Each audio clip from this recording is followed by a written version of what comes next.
নমস্কার বন্ধুরা, আমি কোজাগরি আবারও চলে এসেছি তোমাদের সামনে একটা ভিডিও উপস্থাপন করতে।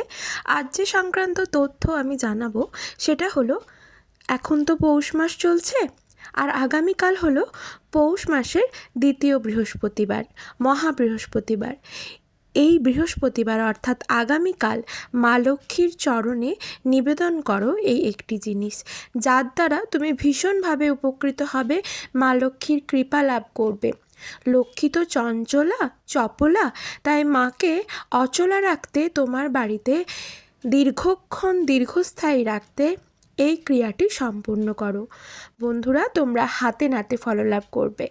48 ঘন্টার মধ্যে মিরাকেল ঘটবে তোমাদের জীবনে। বন্ধুরা, আমি ওমের মা চ্যানেলে তোমাদের আবারও সুস্বাগতম। আশা করি সকলে খুব ভালো আছো, সুস্থও আছো, আমিও আছি। বন্ধুরা, এখন পৌষ মাস চলছে। আমরা সকলেই জানি পৌষ মাস মা লক্ষ্মীর কতটা পছন্দের মাস। তাই এই মাসে যাই টোটকা উপাচার ক্রিয়া সম্পন্ন করো না কেন, সেটা বাস্তু সমস্যার সমাধান করার জন্য, অর্থ লাভের জন্য, তোমার বাধাগ্রস্ত জীবন কাটানোর জন্য, যেমনই টোটকা ক্রিয়া সম্পন্ন করো না কেন, মা লক্ষ্মীর কৃপায় হাতে নাতে ফললাভ করবে। বন্ধুরা, আমরা সকলেই জানি বছরের প্রতিটা দিন, প্রতিটা বার, প্রতিটা মাস কোনো না কোনো দেবদেবীর উদ্দেশ্যে নিবেদিত। ঠিক তেমনই এই পৌষ মাস মা লক্ষ্মীর অতি পছন্দের মাস। আর এই পৌষ মাসে তোমার মনস্কামনা জানিয়ে যদি তুমি কোনো উপাচার ক্রিয়া সম্পন্ন করতে পারো, তবে ভীষণভাবে উপকৃত হবে তুমি। বন্ধুরা, আমার এই ভিডিওটি থেকে তোমরা যদি উপকৃত হয়ে থাকো, লাভবান হয়ে থাকো, তবে অবশ্যই একটা লাইক আশা করব, শেয়ার করবে আপনজনদের সাথে, যাতে তারাও এই ভিডিওটি থেকে উপকৃত হয়। আর এই উপাচার ক্রিয়াটি মনে পজিটিভিটি রেখে, ভগবানের ওপর আস্থা বিশ্বাস রেখে সম্পন্ন করে দেখো, হাতে নাতে ফললাভ করবে 48 ঘন্টার মধ্যে। খুব বেশি অর্থ ব্যয় হবে না এই টোটকা ক্রিয়াটি সম্পন্ন করতে। তাই বন্ধুরা, দুবার না ভেবে মনে পজিটিভিটি রেখে ক্রিয়াটি সম্পন্ন করে দেখো, বিফলে যাবে না। এমন হয় মানুষের ক্ষেত্রে প্রচুর পরিমাণে অর্থ রোজগার করছে, কিন্তু সেই অর্থ কিছুতেই রাখতে পারছে না। যে কোনো না কোনো উপায়ে সেই অর্থ কিন্তু ব্যয় হচ্ছে, অর্থাৎ অর্থ সঞ্চয় করতে পারছে না। বাড়ির মধ্যে নেগেটিভিটি প্রবেশ করেছে, বাড়ির মধ্যে খিটিমিটি লেগে আছে, নিজের শরীর ভালো না, যেমন তেমন করে অর্থ ব্যয় কিন্তু হয়েই চলেছে। অর্থ টিকিয়ে রাখতে পারছো না নিজের কাছে। তাই সেই সংক্রান্ত সমস্যা থেকে মুক্তি পাবার জন্য এই ক্রিয়া সম্পন্ন করে দেখো, হাতে নাতে ফললাভ করবে। বন্ধুরা, আমরা সকলেই জানি এই পৌষ মাসে ধানের গোলা সর্বদা ধানে পরিপূর্ণ থাকে। তাই মায়ের পছন্দের এই জিনিস, অর্থাৎ ধান, যেটা 1 নম্বর জিনিস, এই ধান যদি মাকে আগামীকাল দ্বিতীয় বৃহস্পতিবার, মহা বৃহস্পতিবার পৌষ মাসে যদি মায়ের কাছে নিবেদন করতে পারো, ভীষণভাবে উপকৃত হবে। মায়ের যে ধানের ঝাঁপি থাকে বা ধানের যে ছড়া থাকে, বাজার থেকে কিনে নিয়ে এসেও সেই ধানের ছড়া মায়ের হাতে বা মায়ের পায়ের কাছে নিবেদন করতে পারো তোমার মনস্কামনা জানিয়ে। দেখবে তোমার বাড়িতে কখনো অন্ন বস্ত্রের অভাব হবে না, অর্থের অভাব হবে না। মায়ের আশীর্বাদ চিরকাল তুমি পাবে। হ্যাঁ বন্ধুরা, এমন যদি হয় বেশ ঝাঁপি ভর্তি করে ধান রাখতে পারলে সেক্ষেত্রেও হবে, বা দশকর্মার দোকানে 5 টাকা অর্থ ব্যয় করে একটুখানি ধান কিনে নিয়ে এসে সেই ধানও কিন্তু মায়ের পায়ের কাছে নিবেদন করতে পারো। অথবা যে কোনো ফুলের দোকানে ধানের ছড়া কিন্তু এই পৌষ মাসে পাওয়া যায়, কারণ এই পৌষ মাসে মা লক্ষ্মীকে ধান্য লক্ষ্মী হিসেবে পূজিত করা হয়। আর মায়ের যখন পুজো করা হয় তখন এই ধানের ছড়া অবশ্যই লাগে। তাই বন্ধুরা, একটু যদি খোঁজ লাগিয়ে ধানের ছড়াটি কিনে নিয়ে এসে মায়ের কাছে নিবেদন করতে পারো, হাতে নাতে ফললাভ করবে, ভীষণভাবে উপকৃত হবে তুমি। এই ক্রিয়াটি করে দেখতে পারো। এরপর 2 নম্বর যেটা বলবো সেটা হলো গাঁটযুক্ত হলুদ। এটা যদি কাঁচা হলুদ হয় তাহলে ভীষণভাবে ভালো হয়। যদি সেক্ষেত্রে কাঁচা হলুদ না পাও, সেক্ষেত্রে শুকনো গাঁটযুক্ত হলুদ হলেও চলবে। তবে হলুদ এর গাঁটটি যেন হলুদ রঙেরই হয়ে থাকে, মানে কালো রঙের যেন হলুদের গাঁটটি না হয়, এটা একটু খেয়াল রাখবে। কালো রঙযুক্ত হলুদের গাঁটটি শনিদেবকে দেওয়া হয়, অর্পণ করা হয়। তো আমি যেটা বলছি সেটা হলুদের গাঁটটি যেন হলুদ কালারের হয়, তবে চেষ্টা করবে যদি কাঁচা হলুদ ক্রয় করে নিয়ে এসে মায়ের কাছে নিবেদন করতে পারো। সেক্ষেত্রে কিভাবে নিবেদন করবে একটু বলে দিই। একটা অক্ষত পান পাতা নেবে।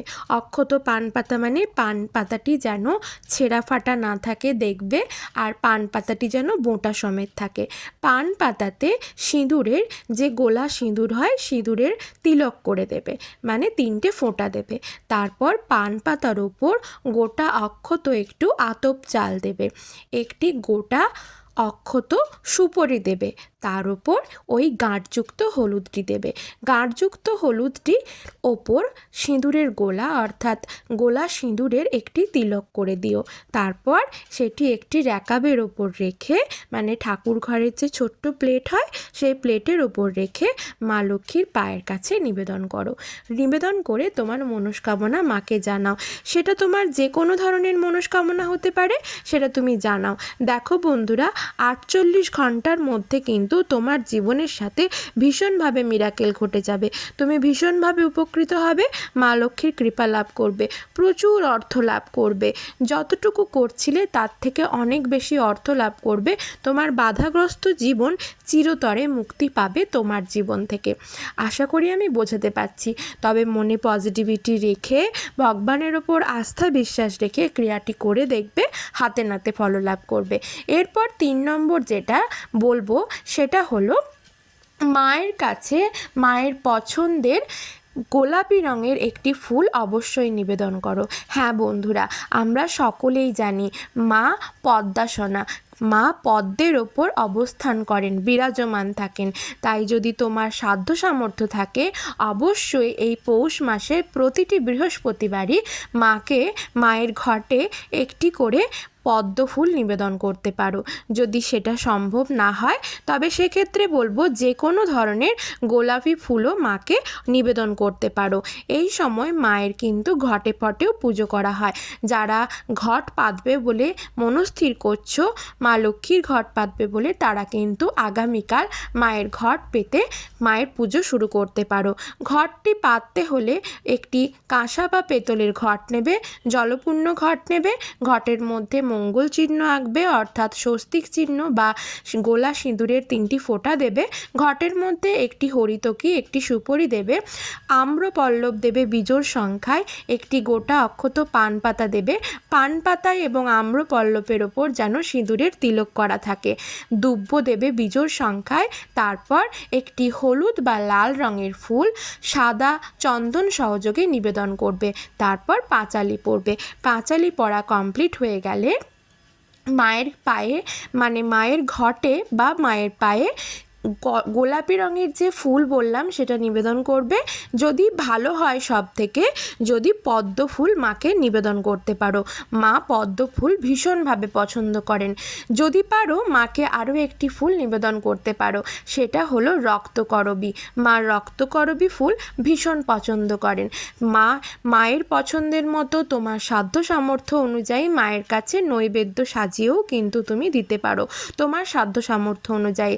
তারপর মাকে যে ভোগ প্রসাদ নিবেদন করেছিলে সেই ভোগ প্রসাদ সকলকে নিবেদন করার পর, সকলকে সেটা দেওয়ার পর নিজে সেই প্রসাদ গ্রহণ করবে, অবশ্যই গ্রহণ করবে। তবে মায়ের ঘট পাতলে, ঘট পাতা হয়ে গেলে, মায়ের পুজো কমপ্লিট হয়ে গেলে অবশ্যই কিন্তু পাঁচালি পড়বে।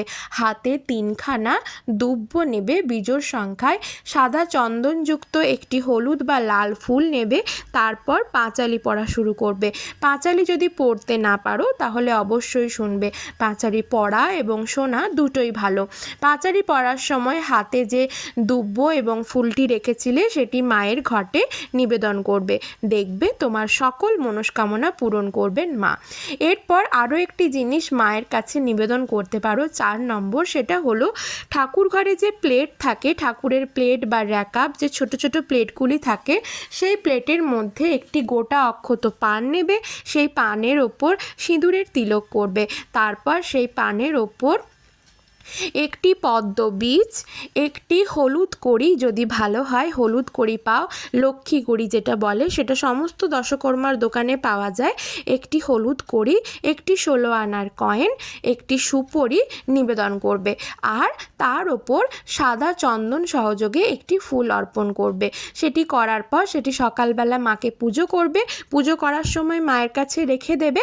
রেখে দেবার পর সন্ধেবেলায় সেই জিনিসগুলি তুলে নেবে, পান সমেত তুলে নেবে। পুরো জিনিসটা মায়ের কপালে ঠেকাবে, মায়ের পায়ে ঠেকাবে। তারপর সেটি তোমার কপালে ঠেকিয়ে তুমি যেখানে অর্থ রাখো সেই জায়গাতে ওই লাল শালুই করে মুড়ে, লাল কাপড়ে করে মুড়ে সেই জিনিসটি, পুটুলিটি রেখে দাও। দেখবে চিরকাল তোমার অর্থাভাব কিন্তু একেবারে মুক্ত হবে। তোমার কোনো দিন অর্থাভাব থাকবে না, অর্থে পরিপূর্ণ থাকবে তোমার সংসার। তোমার সংসারে কোনো দিন অর্থাভাব, অন্নাভাব থাকবেই না।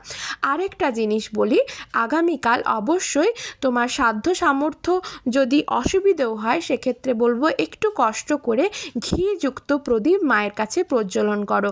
ঘিয়ের প্রদীপটির মধ্যে একটি গোটা অক্ষত লবঙ্গ দাও। লবঙ্গ দিয়ে সেই প্রদীপ প্রজ্বলন করো, মায়ের কাছে আরতি করো। আরতি করার পর সেই প্রদীপের শিখা সমেত প্রত্যেকটি তোমার ঘরে, অর্থাৎ তোমার বেডরুমে, কিচেনে, ডাইনিংয়ে, ব্যালকনিতে, মেন এন্ট্রান্সে সেটি ঘোরাও। ঘোরানোর পর সেই প্রদীপটি, ঘিযুক্ত প্রদীপটি তুলসী তলায়, তোমার বাড়িতে নিশ্চয়ই তুলসী গাছ আছে, তুলসী তলায় রেখে দিয়ে আসো।